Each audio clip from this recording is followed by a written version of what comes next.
Welcome to Module 3, which is going to be all about creating a results-oriented culture, enhancing team autonomy, encouraging continuous feedback and improvement, as well as helping you to balance control and autonomy.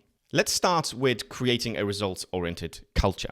In today's high-performance, fast-paced corporate environment, there's a very common misconception, and that is that a results-oriented culture is only about hitting targets and achieving metrics, right? I've got an issue with this because this narrow view often leads to short-term gains, but long-term burnout, disengagement, and most of all, mediocrity, average quality and average results. What's missing for me from this entire conversation is a deeper understanding that a truly effective or a results-oriented culture doesn't just push for numbers on a spreadsheet, doesn't just push for the arbitrary figures on a spreadsheet that we've invented. It connects the why behind the results to the broader goals, values, and psychological ownership of the team. That's why, for me, a culture that is relentlessly focused on outcomes without focusing on the why, that is the true cause of burnout in people. Not overworking, but overdoing it and working too much. No, working without understanding the why and not getting the full satisfaction of that work. So it's important to understand that results don't just come from people being pressured to perform. Okay, real sustained results come when people feel a sense of psychological ownership over their work. When individuals feel that the outcomes they produce belong to them, they are more likely to go above and beyond to deliver exceptional results rather than just hitting the random minimum KPIs that have been set for them. So there's a bunch of behavioral research that shows that people are often more committed and far more motivated when they feel that their work is autonomous and personally meaningful to them. So leaders often fall into this trap of pushing for results through external motivators like deadlines, bonuses, sometimes even punishments and some sort of penalties. But intrinsic motivators, such as a sense of purpose, ownership, and pride in the work that you do, are far more powerful in creating sustained high-quality performance. Now, when leaders focus only on outcome metrics without linking those results to a greater meaning or purpose, the results themselves start to feel empty. They start to lose meaning. They actually have no meaning at all. So when teams and leaders become obsessed with hitting targets and gaming the system rather than delivering values, that's what usually happens. And when results are disconnected from meaningful impact, it often can lead to all sorts of unethical behaviors, corner cutting, laziness even, and a loss of the purpose that the organization or the team stands for, right? So a results-oriented culture that lasts and drives real success must be anchored in values and long-term impact, not just quarterly metrics and KPIs that we set because we need to hit targets. Those figures and metrics are important, no doubt, but we need to look a little bit, or much deeper actually. But this is when it starts to get a little tricky, because while results obviously are important, focusing solely on numbers can have devastating consequences for teams' morale, creativity, trust, and so on, right? A hyper focus on outcomes can create all sorts of fear-driven behavior. So when and where people feel like they can't fail or innovate without risking their job or reputation. This fear is really limiting, especially when it comes to risk-taking, and which obviously stifles innovation.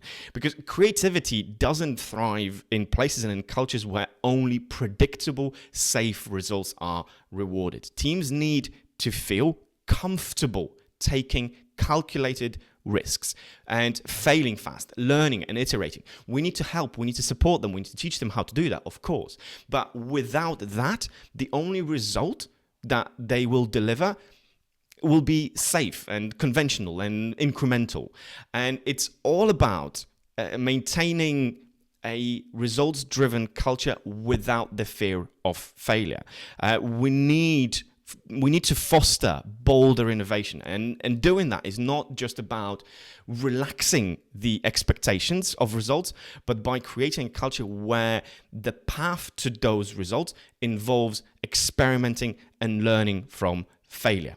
Two companies that are very well known for this are Spotify and Google. So they've managed to figure out how not relax expectations, keep them at a very high level, but at the same time be able to create a culture where people are willing and wanting and encouraged to take calculated risks and iterate and try different things without being preoccupied, without being anxious and stressed out and limited by the fear of taking these risks, by the fear of failure, because they've been taught how to learn from failure. And they don't perceive failure as a massive problem. They see failure as an opportunity to learn, because that's the reality of it. Failure is only a failure if you actually come out of it not learning anything. And in a way, that brings us to another massive paradox, which is that while we chase results as leaders, we must equally balance well-being and motivation, because it's no longer just about getting the numbers, as I said. It's about creating the conditions where people can sustainably drive those numbers. So the most successful organizations balance results with well-being strategies that focus on mental health, psychological safety, and team engagement. And leaders who succeed in creating a results-oriented culture don't just demand high performance. They nurture the human side of work, ensuring that their teams have the energy and mental clarity to continuously perform. So it is on us as leaders to walk that tightrope, to be able to create that balance. So we are in a balancing act as well between well-being and motivation and pushing high performance as leaders. This is what we need to get out of from our teams, and it is tricky. It is a bit of like a tightrope, and it's a balancing act for all of us. How do you create a results-oriented culture then?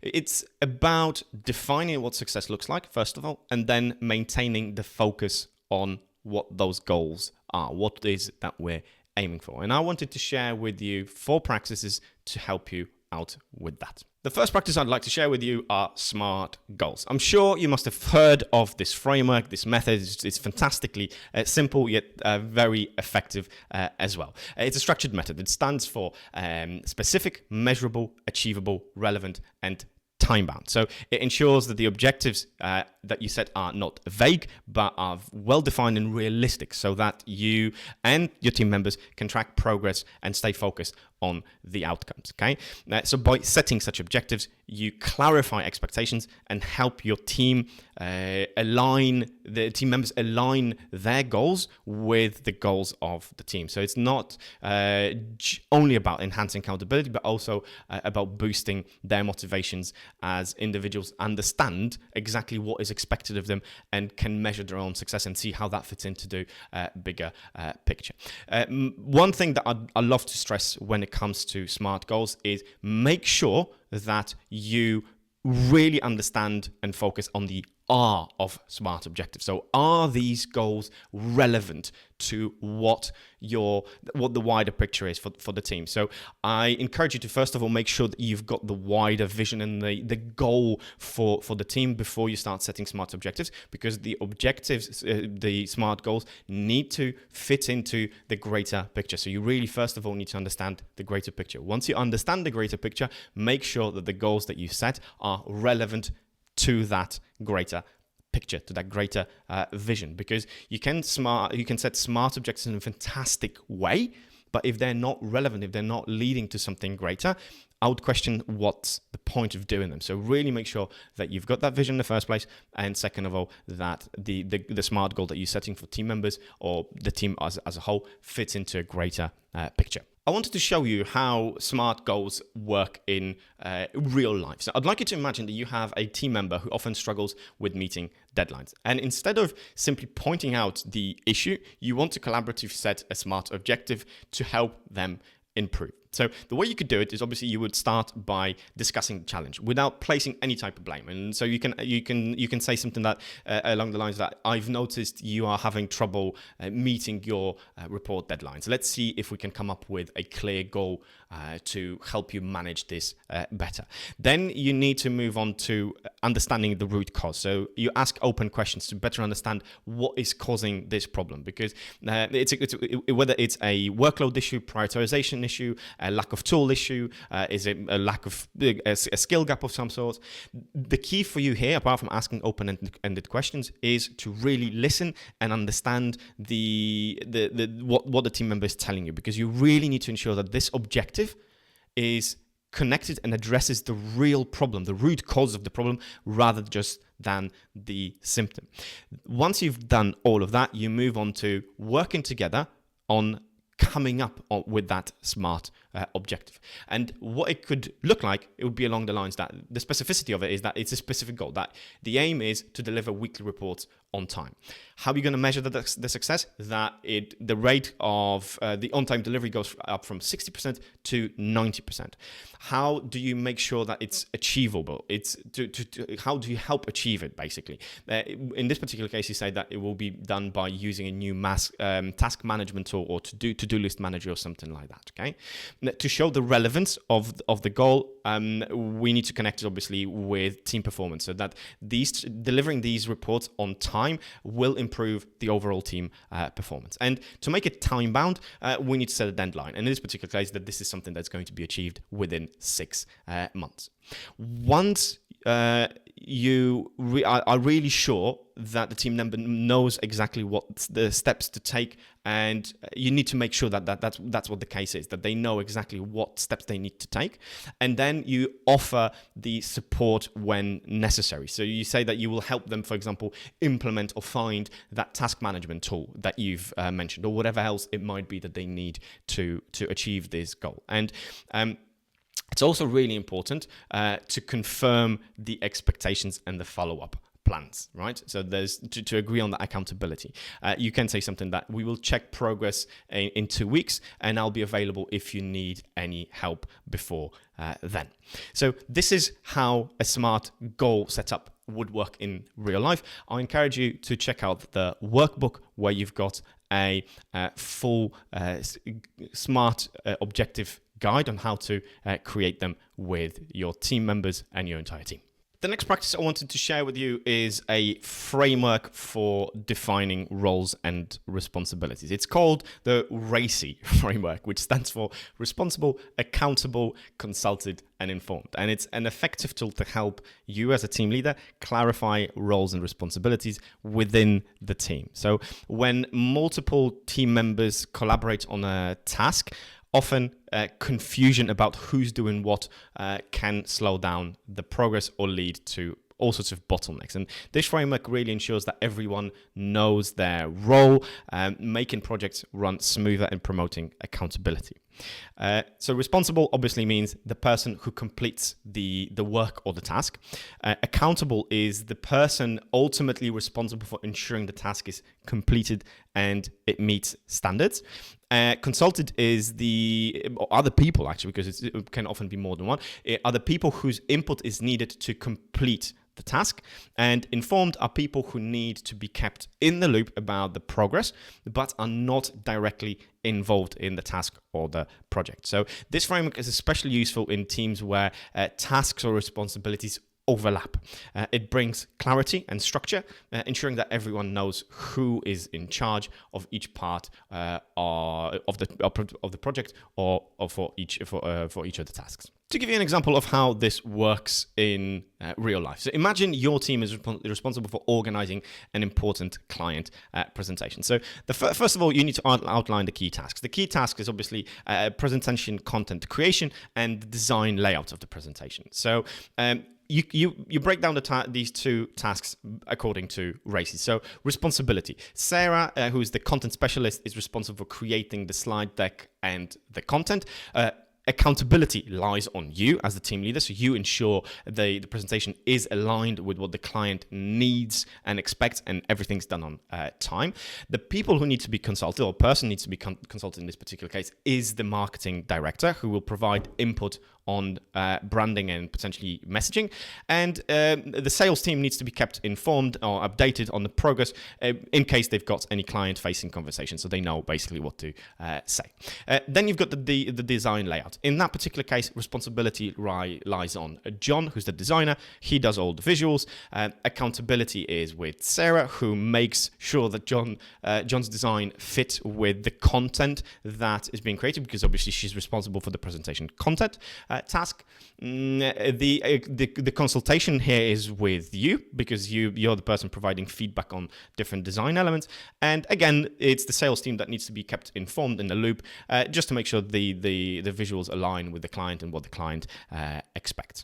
Again, in the workbook, you have a full layout, full framework and guide how to use this framework. So these two practices will help you define success. Now let's move on to practices that will help you maintain focus on the goals that you've set for yourself. And first of all is the effort impact matrix, because we often find it difficult to choose which tasks or which part of the projects that we need to focus on. And this is where the impact effort matrix is really helpful, because it's a useful tool to help prioritize work based on how much effort it will take and the value that it delivers.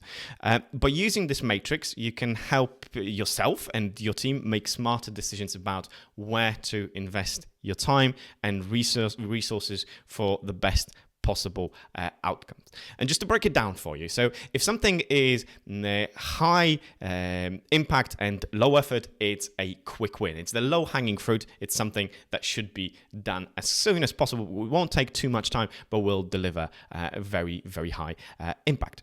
Then we've got high effort, high impact, which tend to be things that are larger, bigger projects. They usually need to be broken down further into smaller parts, scheduled and planned out. Then we've got low impact and low effort, which are usually the chores, the things that we don't want to do but need to do for some reason, because they do have value. And those are the things that we want to delegate or automate in one way or another. Figure out a way of getting these done, but ideally in the quickest possible way. And then lastly, we've got high effort, low impact. These are what is often called as resource drains and time wasters. It's basically tasks that should really be avoided, to be perfectly honest. They've got some value, so you should avoid doing them, but you shouldn't completely forget them. So it's worth writing down what they were, some context, because there might be some value, some ideas or whatever else in them that might be useful in the future. To give you an idea of how to use this matrix in real life, so I'd like you to imagine that together with your team, you are preparing for an upcoming marketing campaign, and you have several potential initiatives and tasks that you need to do, and you need to prioritize them based on the impact and the effort required to complete them. So the four things that you're focusing on are creating social media ads, revamping the website, writing blog posts, and printing physical flyers. So first of all, the social media ads. It tends to be low effort because they're relatively quick to set up, but they have a high impact because they reach a wide audience. So definitely something that would be a quick win. You start it immediately with relatively minimal effort and high results. Then the second task is revamping the company website. So it definitely is high effort because it requires design and development, but also has a high impact because it's key for conversations and user experience, and obviously providing additional information. So the impact will be high. Because it's high effort, high impact, it goes into a major project, and it becomes a major project because this needs significant time and resources and needs to be planned out and scheduled out. So it's definitely going to be in that top right-hand quadrant. Then we've got the third task, which is writing blog posts. Effort, I would say low to medium. It takes time, but it's relatively easy to do. The impact it has, also somewhere on the low to medium maybe side. It boosts SEO, but it doesn't offer immediate results. So therefore, it becomes a bit of a chore. Do this when the other priorities are and tasks are done, basically. That's kind of the order.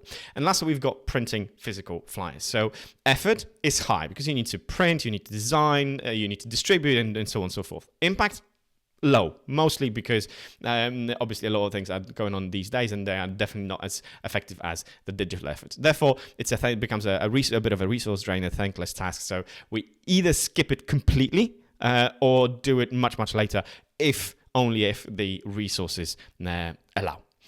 This is the framework. Again, you've got detailed examples and the detailed walkthrough and guide how to use that in the workbook. Now, I'd like to move on to maintaining focus at a more individual, personal level, and that is with the use of one-on-ones.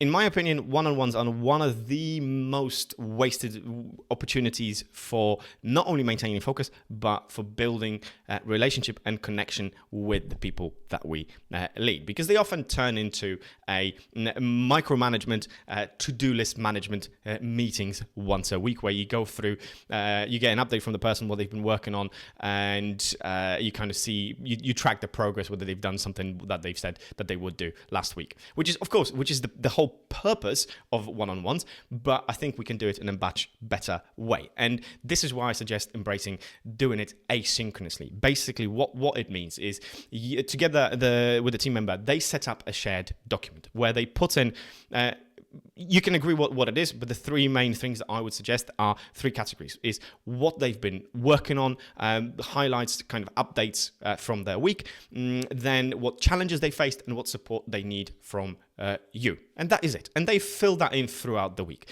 Then the job is on you. You need to review that document ahead of the meeting. You focus on, obviously, what they've done, how to hold them accountable, and how to support their needs. And when it comes to the actual one-on-one meeting, you straight away jumped a few steps ahead. So you don't get that usual update for the first 5-10 minutes of what they've been working on. You already know that. So therefore, your conversation becomes far more focused. You focus on the challenges, on how you can support the person, giving them feedback, again, holding them accountable, looking at development opportunities, and so on and so forth. So you focus on far greater, far deeper things rather than just ticking off, checking whether things have been done. Obviously, it's important to agree next steps, so you do that as a result as well. So what this does is moves it from a one-off, once a week, once every 2 weeks meeting to an ongoing conversation, because that shared document obviously is a living document. It ideally should be populated and reviewed